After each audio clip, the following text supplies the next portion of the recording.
ദൈവനാമം മഹത്വപ്പെടുമാറാകട്ടെ. ഇന്ന് എന്നെ ശ്രവിക്കുന്നതിൻ്റെ എല്ലാ പ്രിയപ്പെട്ടവർക്കും നമ്മെ ചേർത്ത് കൊള്ളുവാനായി വേഗം വരുന്ന കർത്താവായ യേശു ക്രിസ്തുവിൻ്റെ നാമത്തിൽ സ്നേഹവന്ദനം. നമുക്ക് ഇന്നത്തെ ചിന്തയ്ക്കായിട്ട് ഒരു വേദഭാഗം വായിക്കാം. എബ്രായ ലേഖനം 11 അധ്യായത്തിൻ്റെ 8ഉം 9ഉം വാക്യങ്ങൾ. വിശ്വാസത്താൽ അബ്രഹാം തനിക്ക് അവകാശമായി കിട്ടുവാനിരുന്ന ദേശത്തേക്ക് യാത്രയാവാൻ വിളിക്കപ്പെട്ടാറെ അനുസരിച്ച് എവിടേക്ക് പോകുന്നെന്നറിയാതെ പുറപ്പെട്ടു. വിശ്വാസത്താൽ അവൻ വാഗ്ദത്ത ദേശത്ത് ഒരു അന്യദേശത്ത് എന്ന പോലെ ചെന്ന് വാഗ്ദത്തത്തിന് കൂട്ടവകാശികളായ ഇസാക്കിനോടും യാക്കോബിനോടും കൂടെ കൂടാരങ്ങളിൽ പാർത്തുകൊണ്ട് ദൈവം ശില്പിയായി നിർമ്മിച്ചതും അടിസ്ഥാനമുള്ളതുമായ നഗരത്തിനായി കാത്തിരുന്നു. ഇവിടെ എല്ലാവർക്കും അറിയാവുന്ന പോലെ എബ്രായ ലേഖനം 11 അധ്യായം വിശ്വാസവീരന്മാരുടെ ഒരു പട്ടികയാണ്. അവിടെ വിശ്വാസത്തെക്കുറിച്ച് എന്താണെന്നും അവിടെ പറയുന്നുണ്ട്. വിശ്വാസം എന്തോ ആശിക്കുന്നതിൻ്റെ ഉറപ്പും കാണാത്ത കാര്യങ്ങളുടെ നിശ്ചയവുമാകുന്നു. അപ്പോൾ വിശ്വാസം എന്നുള്ളതിൻ്റെ നിർവചനവും ഈ അധ്യായത്തിൽ തന്നെ നമുക്ക് കാണുവാനായിട്ട് സാധിക്കും. ആശിക്കുന്നതിൻ്റെ ഉറപ്പ്, കാരണം കാണാത്ത കാര്യങ്ങളുടെ നിശ്ചയം, കാണാത്തതായിട്ടുള്ളൊരു കാര്യങ്ങളെക്കുറിച്ചുള്ള നിശ്ചയമാണ് വിശ്വാസമെന്ന് നമുക്ക് കാണുവാനായിട്ട് സാധിക്കും. ഇവിടെ അബ്രഹാമിന് ആ വിശ്വാസമുണ്ടായിരുന്നു എന്ന് ദൈവത്തിൻ്റെ വചനം പറയുന്നു.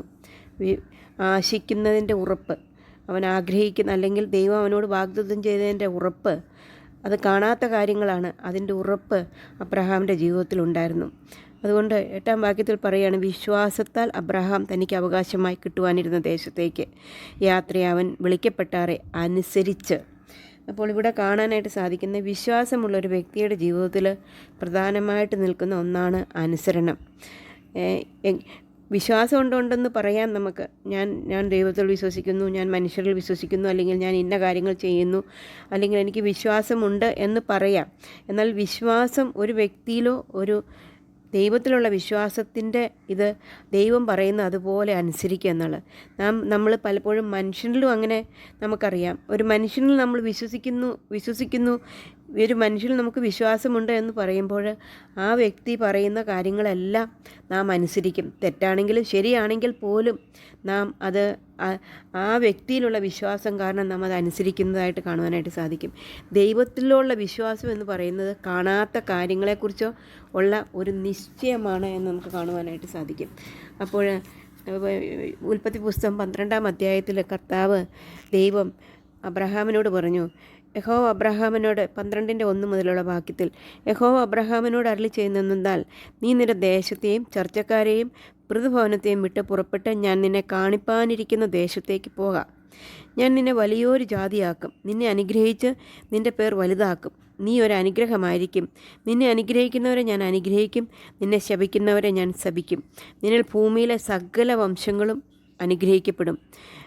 അതുപോലെ തന്നെ അബ്രഹാം അതുപോലെ വിശ്വസിച്ചു നമുക്ക് കാണുവാനായിട്ട് സാധിക്കും. അതുകൊണ്ട് അബ്രഹാം ദൈവത്തിൽ വിശ്വസിച്ചതുകൊണ്ട് അബ്രഹാം യഹോവ തന്നോട് കൽപ്പിച്ചതുപോലെ അവിടെ അനുസരണത്തെ നമുക്ക് കാണുവാനായിട്ട് സാധിക്കും. യഹോവ തന്നോട് കൽപ്പിച്ചതുപോലെ അബ്രഹാം പുറപ്പെട്ടു. ലോത്തും അവനോട് കൂടെ പോന്നു എന്ന് കാണാൻ. ഹാരാനിൽ നിന്ന് പുറപ്പെടുമ്പോൾ അബ്രഹാമിന് 75 വയസ്സായിരുന്നു. ഈ 75 വയസ്സുള്ള അബ്രഹാമിനെ സംബന്ധിച്ചിടത്തോളം മക്കളൊന്നും ഉണ്ടായിരുന്നില്ല. കാരണം അബ്രഹാമിൻ്റെ ഭാര്യ സാറായി മച്ചിയായിരുന്നു. എന്നാൽ ദൈവം അവനോട് പറഞ്ഞു, ഞാൻ നിന്നെ ഒരു വലിയ ജാതിയാക്കും. ഒരു വലിയ ജാതി അല്ലെങ്കിൽ ഇവിടുന്ന് പുറപ്പെട്ട് അത്രയും ദൂരദേശത്ത് പോയി താമസിക്കേണ്ട ആവശ്യമില്ല, കാരണം വലിയ ജാതിയാക്കും. എന്നാൽ ഈ 75 വയസ്സുള്ള ഈ പ്രായമുള്ള മനുഷ്യനോട് ദൈവം പറയാണ്, ഞാൻ നിന്നെ വലിയൊരു ജാതിയാക്കും, നിന്നെ അനുഗ്രഹിച്ച് നിൻ്റെ പേർ വലുതാക്കും, നീ ഒരു അനുഗ്രഹമായിരിക്കും. അങ്ങനെ പറഞ്ഞപ്പോൾ ഈ 75 വയസ്സുള്ള വ്യക്തിക്ക് വിശ്വസിക്കാതിരിക്കുവാനുള്ള എല്ലാ സാധ്യതകളും ഉണ്ടായിരുന്നു. കാരണം ഒരു കുഞ്ഞ് കാല് ആ ഭവനത്തിലില്ല. സാറാം ഒരു മച്ചിയായിരുന്നു എന്നുള്ളത് തന്നെയാണ് പറയുന്നത്. എന്നാൽ അവർക്ക് ദൈവം അതിനു മുമ്പ് കൊടുത്തോ? അതുമില്ല. അപ്പോൾ അവർക്ക് അവിശ്വസിക്കുവാനുള്ള എല്ലാ സാഹചര്യവും ഉണ്ടായിരുന്നു. എന്നാൽ അബ്രഹാം കാണാത്തൊരു കാര്യം ദൈവമാണ് പറയുന്നത്, എനിക്ക് തരും, നീ അനുഗ്രഹമായിരിക്കും, നിൻ്റെ സന്തതി അനുഗ്രഹിക്കപ്പെടും, നീ വലിയ ജാതി ആയിരിക്കും എന്നുള്ളത് ദൈവം പറഞ്ഞതുകൊണ്ട് അത് അബ്രഹാം വിശ്വസിച്ചു.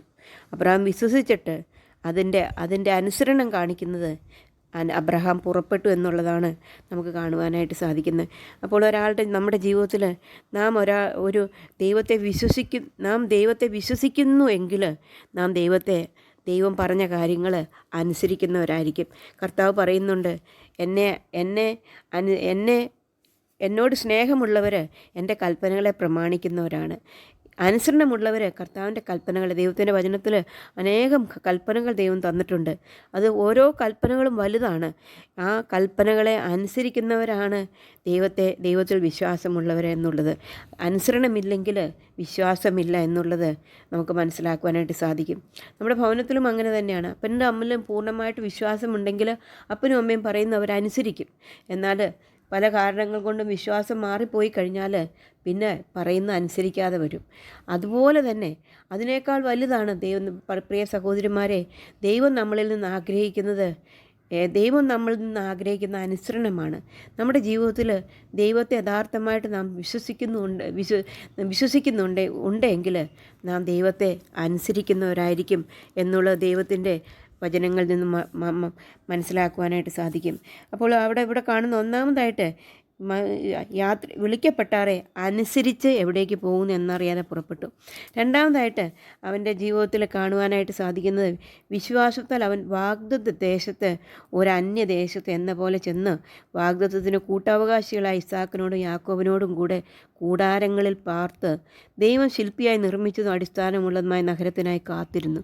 ഇവിടെ രണ്ടാമതായിട്ട് കാണുന്നത് അന്യദേശത്തിനായിട്ടുള്ള ഒരു കാത്തിരിപ്പ്, അല്ലെങ്കിൽ അന്യദേശത്തെക്കുറിച്ചുള്ളൊരു ചിന്ത, അന്യദേശത്തെക്കുറിച്ചുള്ള കരുതൽ ഒരു വിശ്വാസമുള്ള ഒരു വ്യക്തിക്ക് ഒന്നാമതായിട്ട് അവർ ദൈവത്തിൻ്റെ കൽപ്പനകളെയും ദൈവത്തെയും അനുസരിക്കുന്നവരായിരിക്കും. രണ്ടാമതായിട്ട് നിത്യമായിട്ടുള്ള ഒന്നിനെ നോക്കി പാർക്കുന്നവരും അതിനായി കാത്തിരിക്കുന്നവരുമാണ്. അതിനുവേണ്ടി അധ്വാനിക്കുന്നവരുമായിരുന്നു എന്നുള്ളത് മനസ്സിലാക്കുവാനായിട്ട് സാധിക്കും. ഇവിടെ അബ്രഹാമിനോടുള്ള ജീവിതത്തിൽ അവൻ കൂടാരങ്ങളിൽ പാർത്തുകൊണ്ടു എന്നാണ് പറയുന്നത്. അവനൊരു ഭവനം ഉണ്ടായിരുന്നില്ല, അവൻ കൂടാരമടിച്ചു. വലിയ ഒരു വാഗ്ദത്ത ദേശം തന്നെ അവന് കിട്ടി. എന്നാൽ ആ വാഗ്ദത്ത ദേശത്ത് അവൻ കിട്ടിയിട്ട് മക്കളെയും കൊച്ചുമക്കളെയും ദൈവം കൊടുത്തു. എന്നാലും അവനൊരു കൂടാരവാസിയായിട്ട് തീർന്നു. അവൻ്റെ ലക്ഷ്യം മുഴുവനും അവൻ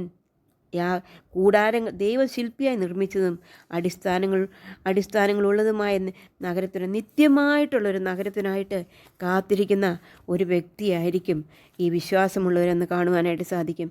നമ്മൾക്ക് മത്തായി എഴുതിയ സുവിശേഷം 6-ാം അധ്യായത്തിൻ്റെ 19-ാം വാക്യത്തിൽ കാണുന്നത്, പുഴുവും തുരുമ്പും കെടുക്കുകയും കള്ളന്മാർ തുരന്ന് മോഷ്ടിക്കുകയും ചെയ്യുന്ന ഈ ഭൂമിയിൽ നിങ്ങൾ നിക്ഷേപം സ്വരൂപിക്കരുത്. പുഴുവും തുരുമ്പും കെടുക്കാതെയും കള്ളന്മാർ തുരന്ന് മോഷ്ടിക്കാതെയും ഇരിക്കുന്ന സ്വർഗത്തിൽ നിക്ഷേപം സ്വരൂപിച്ചുകൊള്ളുവിൻ. നിൻ്റെ നിക്ഷേപം ഉള്ളിടത്ത് നിൻ്റെ ഹൃദയവും ഇരിക്കും. ഇവിടെ ദൈവത്തിൻ്റെ വചനം വളരെ വ്യക്തമായിട്ട് പറയുന്നുണ്ട്. അബ്രഹാം കൂടാരവാസിയായിരുന്ന ഒരു സ്ഥിരമായിട്ടുള്ള നഗരത്തിനായിട്ട് കാത്തിരിക്കുന്ന പോലെ തന്നെ പ്രിയ ദൈവമക്കളെ, നമ്മുടെ ജീവിതത്തിലും നമ്മളെക്കുറിച്ചും ദൈവത്തിൻ്റെ വചനം വളരെ വ്യക്തമായിട്ട് പറയുന്നുണ്ട്. നമ്മുടെ ലക്ഷ്യം സ്വർഗത്തിലായിരിക്കണം, നമ്മുടെ സമ്പാദ്യം സ്വർഗത്തിലായിരിക്കണം. നാം കർത്താവിനെ വിശ്വസിക്കുന്നുവെങ്കിൽ നമ്മുടെ ലക്ഷ്യം നമ്മുടെ സ്വർഗത്തിലായിരിക്കും. നമ്മൾ സമ്പാദിക്കുന്ന സ്വർഗത്തിന് വേണ്ടിയായിരിക്കും. 2 കൊരിന്ത്യർ 5-ാം അധ്യായത്തിൽ അത് കൂടാരമായി ഞങ്ങളുടെ ഭവനം അഴിഞ്ഞു പോയാൽ കൈപ്പണിയല്ലാത്ത നിത്യഭവനമായി ദൈവത്തിൻ്റെ ദാനമായൊരു കെട്ടിടം ഞങ്ങൾക്ക് സ്വർഗത്തിലുണ്ടെന്ന് അറിയുന്നു. ഈ കൂടാരത്തിൽ ഞെരുങ്ങിക്കൊണ്ടല്ല, ഞങ്ങൾ നഗ്നരായിട്ടല്ല ഉടുപ്പുള്ളവരായിരിക്കുന്നുവെങ്കിൽ സ്വർഗീയമായ ഞങ്ങളുടെ പാർപ്പിടം അതിന് മീതെ ധരിപ്പാൻ വാഞ്ചിക്കുന്നു. ഇവിടെ വളരെ വ്യക്തമായിട്ട് ഒരു വിശ്വാസിക്ക് വിശ്വാസമുണ്ടെങ്കിൽ, ഒരു വിശ്വാസമുള്ളവരെന്ന് പറയുവാണെങ്കിൽ ഒന്നാമതായിട്ട് അവൻ്റെ ജീവിതത്തിൽ ദൈവത്തിൻ്റെ കൽപ്പനകളെ അനുസരിക്കുന്നവരായിരിക്കും. രണ്ടാമതായിട്ട് നിത്യതയ്ക്ക് വേണ്ടി ജീവിക്കുന്നവരായിരിക്കും. ഈ ലോകമല്ല, പുഴുവും തുരുമ്പും കെടുക്കുന്ന ഈ ലോകമല്ല, നിത്യമായിട്ടുണ്ട് എന്നുള്ളത് ദൈവം ഈ ലോകത്തിൽ നിന്ന് പറഞ്ഞപ്പോൾ ശിഷ്യന്മാരോട് പറഞ്ഞു, നിങ്ങളുടെ ഹൃദയം കലങ്ങിപ്പോരുത്, ദൈവത്തിൽ വിശ്വസിപ്പീൻ, എന്നിലും വിശ്വസിപ്പീൻ. ഞാൻ നിങ്ങൾക്കായി കരുതുന്നു, ഞാൻ നിങ്ങൾക്കായി വാസമൊരുക്കുവാനായിട്ട് പോകുന്നു എന്ന് പറഞ്ഞിട്ടാണ് കർത്താവ് ഈ ലോകത്തിൽ നിന്ന് പോയതെന്ന് നമുക്ക് മനസ്സിലാക്കുവാനായിട്ട് സാധിക്കും. അപ്പോൾ നാം ദൈവത്തിൽ വിശ്വസിക്കുന്നവരാണെങ്കിൽ അത് ആ കർത്താവ് ഒരുക്കുന്നതായിട്ടുള്ള വാസസ്ഥലം, നിങ്ങളുടെ ഹൃദയം ഈ ലോകത്തിൽ കലങ്ങാതെ ജീവിക്കണമെങ്കിൽ ദൈവത്തിൽ വിശ്വസിക്കണമെന്ന് നമുക്ക് കാണുവാനായി സാധിക്കും. ദൈവത്തിൽ വിശ്വസിപ്പീൻ, എന്നിലും വിശ്വസിപ്പീൻ. എൻ്റെ പിതാവിൻ്റെ ഭവനത്തിൽ അനേക വാസസ്ഥലങ്ങളുണ്ട്. ഇല്ലെങ്കിൽ ഞാൻ നിങ്ങളോട് പറയുമായിരുന്നു. ഞാൻ നിങ്ങൾക്ക് സ്ഥലമൊരുക്കുവാൻ പോകുന്നു. ഞാൻ പോയി നിങ്ങൾക്ക് സ്ഥലമൊരുക്കിയാൽ ഞാൻ ഇരിക്കുന്നിടത്തെ നിങ്ങൾ ഇരിക്കേണ്ടതിന് പിന്നെയും വന്ന് നിങ്ങളെ എൻ്റെ അടുക്കൽ ചേർത്തുകൊള്ളും. കർത്താവ് പറയുകയാണ്, ഇനി വരുവാനായിട്ട് പോവുകയാണ്. കർത്താവ് നമ്മളെ അടുക്കൽ ചേർത്തുകൊള്ളും. അങ്ങനെ ചേർത്തുകൊള്ളുന്നവരെ നമ്മളെ സംബന്ധിച്ചിടത്തോളം അതായിരിക്കണം. പുഴുവും തുരുമ്പും കെടുക്കുന്ന ഈ ലോകത്തിൽ നമ്മുടെ സമ്പാദ്യം സ്വരൂപിക്കാതെ, പുഴുവും തുരുമ്പും കെടുക്കാതെയും കള്ളന്മാർ തുറന്ന് മോഷ്ടിക്കാതെയും ഇരിക്കുന്ന സ്വർഗത്തിൽ നിക്ഷേപിക്കണം എന്ന് കർത്താവ് ആഗ്രഹിക്കുന്നു. കാരണം നമ്മുടെ നിക്ഷേപമുള്ളിടത്ത് നമ്മുടെ ഹൃദയം ഇരിക്കും. അതുകൊണ്ട് ഈ ലോകത്തിൽ ജീവിക്കുന്ന സഹോദരിമാരെ, നമുക്ക് വിശ്വാസമുണ്ടെന്ന് നമ്മൾ പറയുന്നവരല്ല. നമ്മൾ വിശ്വാസികളെന്ന് പേരൊക്കെ നമുക്കുണ്ട്. എന്നാൽ നമ്മുടെ ജീവിതത്തിൽ നാം യഥാർത്ഥമായിട്ട് വിശ്വാസികളാണെങ്കിൽ ഒന്നാമതായിട്ട് നാം കർത്താവിനെ അനുസരിക്കുന്നവരായിരിക്കും. രണ്ടാമതായിട്ട് നമ്മുടെ ലക്ഷ്യം സ്വർഗത്തിലായിരിക്കും.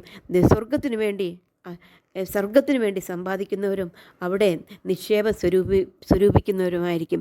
അതിനായിട്ട് കർത്താവ് നമ്മളെ സഹായിക്കട്ടെ. അവൻ്റെ വലിയ നാമം മഹത്വപ്പെടുമാറാകട്ടെ.